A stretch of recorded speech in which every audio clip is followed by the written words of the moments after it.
Hi, and welcome to 2.7 Polynomial and Rational Inequalities. The objectives are to solve polynomial inequalities, solve rational inequalities, and solve problems modeled by polynomial or rational inequalities. So first off, we have the definition of a polynomial inequality. A polynomial inequality is any inequality that can be put into one of the forms: f of x is less than 0, f of x is greater than 0, f of x is less than or 0, or f of x is greater than or equal to 0, where f is a polynomial function. So the procedure for solving polynomial inequalities. Express the inequality in the form f of x is less than 0 or f of x is greater than 0, where f is a polynomial function. So in essence, get all your variables and constants to one side of the inequality. To solve the equation as if it were f of x equals 0. The real solutions are our boundary points, and I'm going to show you what that means. Then we're going to locate these boundary points on a number line, thereby dividing the number line into intervals. Now we're going to choose one representative number called a test value within each interval and evaluate f at that number. If the value of f is positive, then f of x is greater than 0 for all numbers at x in the interval. If the value f is negative, then f of x is less than 0 for all numbers x in the interval. This is that number line thing that I have showed you before, and the book is going to show you one way to do this, and I'm not going to show you that way because I think that way takes longer, and I think this method is a little bit easier to do. Step 5 is to write the solution set, selecting the interval or intervals that satisfy the given inequality. This procedure is valid if less than is replaced by less than or equal to, or greater than is replaced by greater than or equal to. However, if the inequality involves less than or equal to or greater than or equal to, include the boundary points of the solution f of x equals 0 in the solution set. And I will explain what that means when we do the problem. So example 1. Solve and graph the solution set x squared minus x is greater than 20. When it says graph, what they're asking you to do is just on a number line, graph the solution set. So step 1 is to have everything on one side and either make it greater than 0 or less than 0, in this case greater than 0. So I need to move the 20. So I'm going to subtract 20 from both sides. So I will have x squared minus x minus 20 is greater than 0. Then I have to solve it as if that was an equal sign. So factor in this case. And when I factor it, I'll have x minus 5, and x plus 4 equals 0. So that means my solutions are 5 and negative 4. These are our boundary points.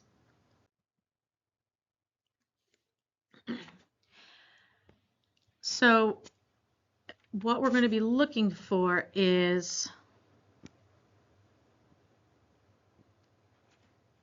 somehow on a number line we had negative 4 and 5, and my inequality was just greater than, so I'm going to have some open circles there.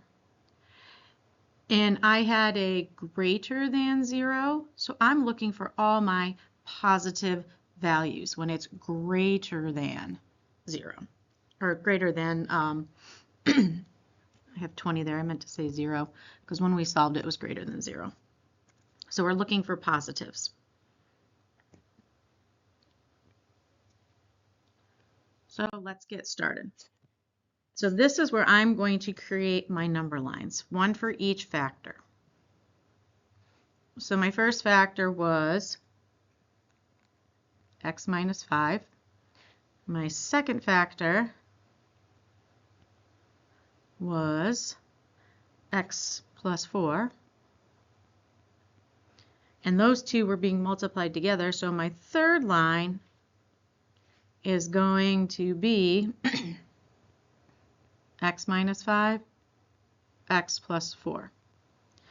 So my zeros are 5 and negative 4, and that number line we drew on the last slide is exactly where I'm going to be putting my answers. We already know that those are open circles.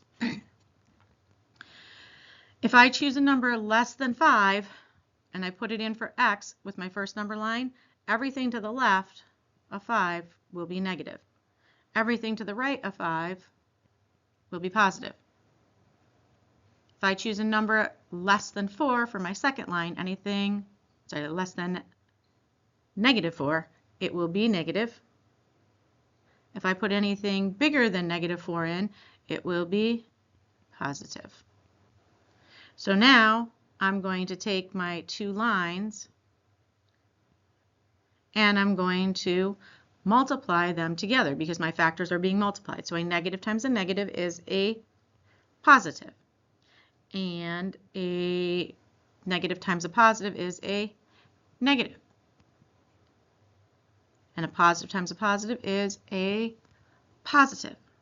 So that means for my actual graph of my solutions, I have open circles at negative 4 and 5, and I'm only looking for the positive values. So that is everything to the right of 5 and everything to the left of negative 4.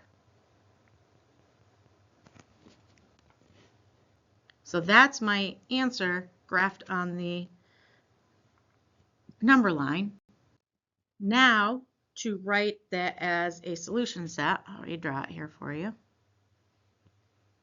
I have negative 4, 5. You don't have to draw this a second time, just continue on with where the problem was on your paper. My solution set, I'm only looking for the things that were positive.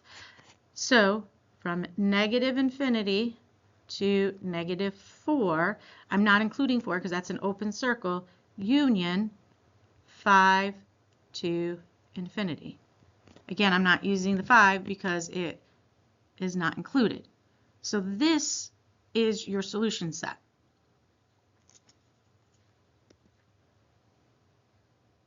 Oh, I thought I erased all this stuff, sorry.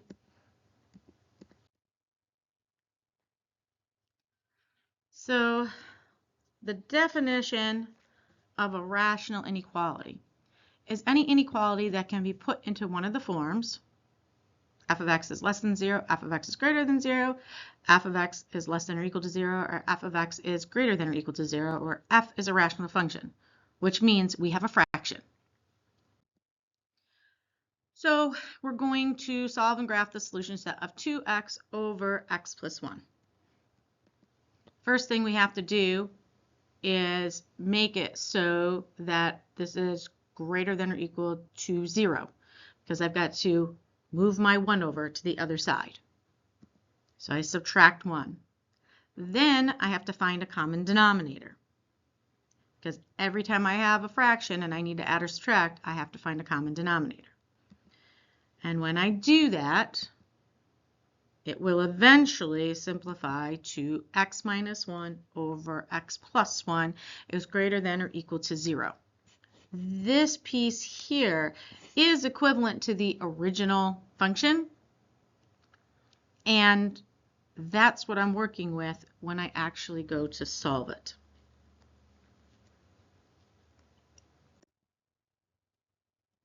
Okay, just said the same thing I just did.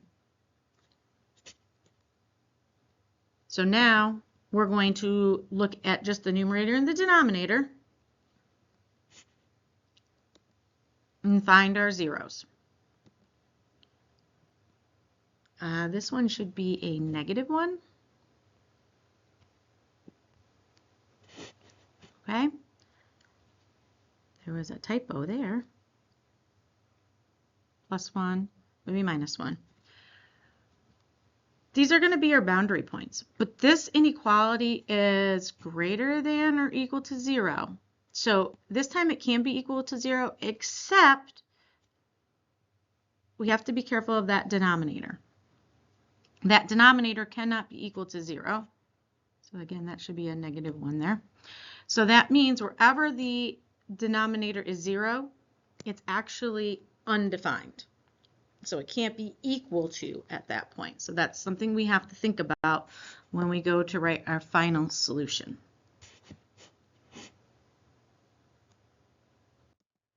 So now I'm going to do my number lines, one for each 0 or factor. So that means this is 1, where that is 0, and then we have x plus 1, and that is -1. And then my final line is going to be x minus 1 over x plus 1. All right, if I go to the first number line, anything to the left of 1 is going to be negative, and anything to the right is positive. My second number line, anything to the left of -1 is negative, anything to the right is positive.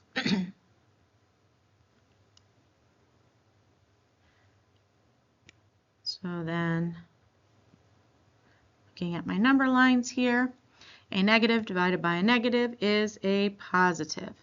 A positive divided by a negative divided by positive is a negative, and a positive divided by positive is a positive.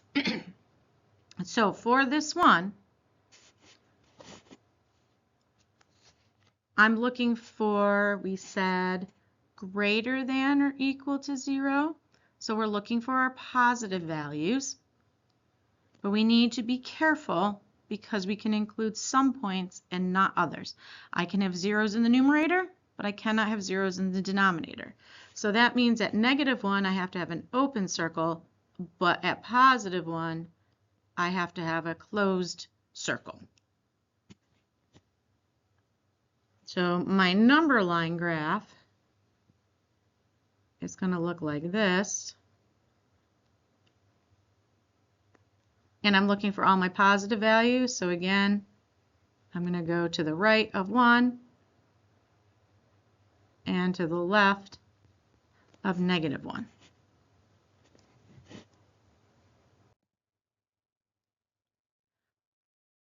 So that means my solution set looks like this. You can draw it just like this, or if you were to kind of go from what we were working with before, this is an open circle, closed circle.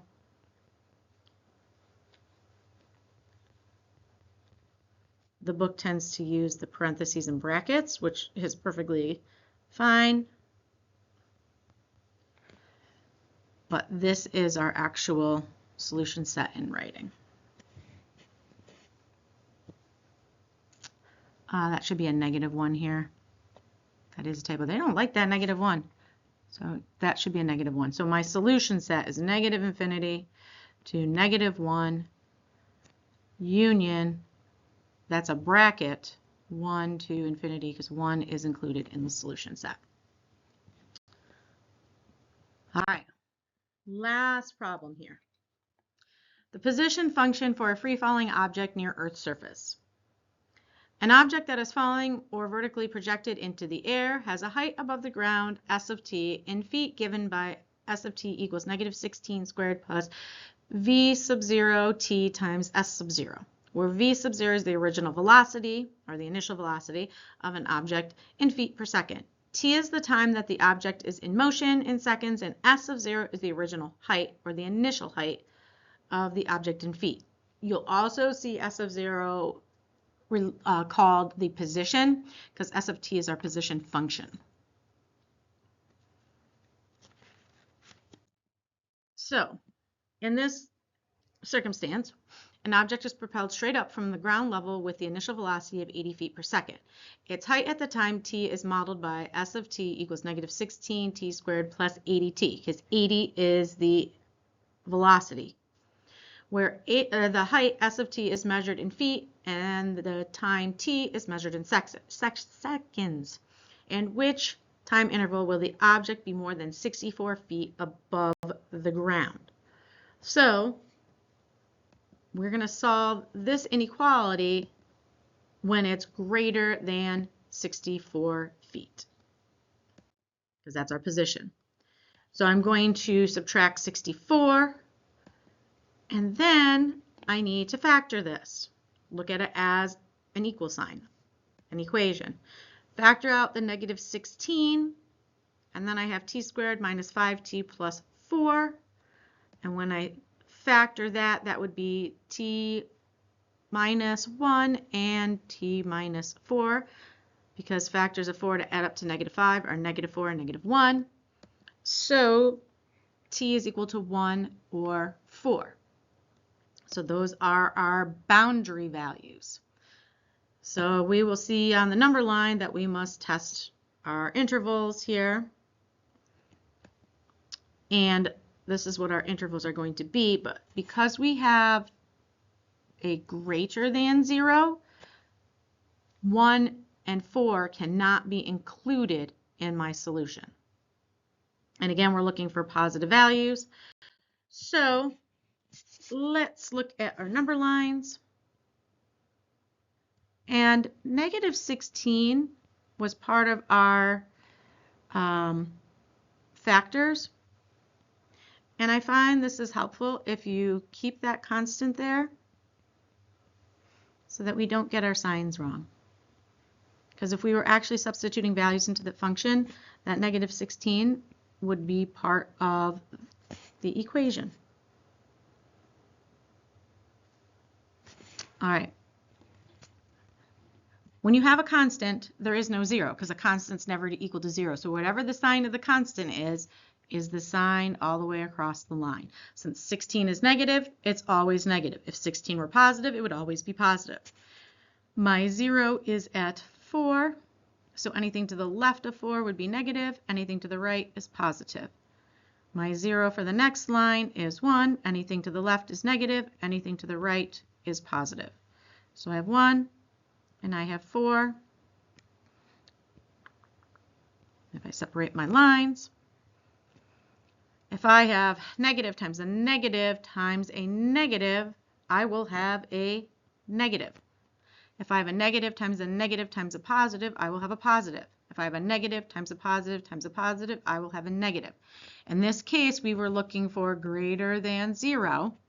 So I'm looking in between 1 and 4, but I can't include 1 and 4. So my answer graphed on a number line is going to look like this. Open circles at 1 and 4, and everything that's positive is between 1 and 4. So my interval is 1 to 4, not including 1 and 4. So that is the work. So what that's saying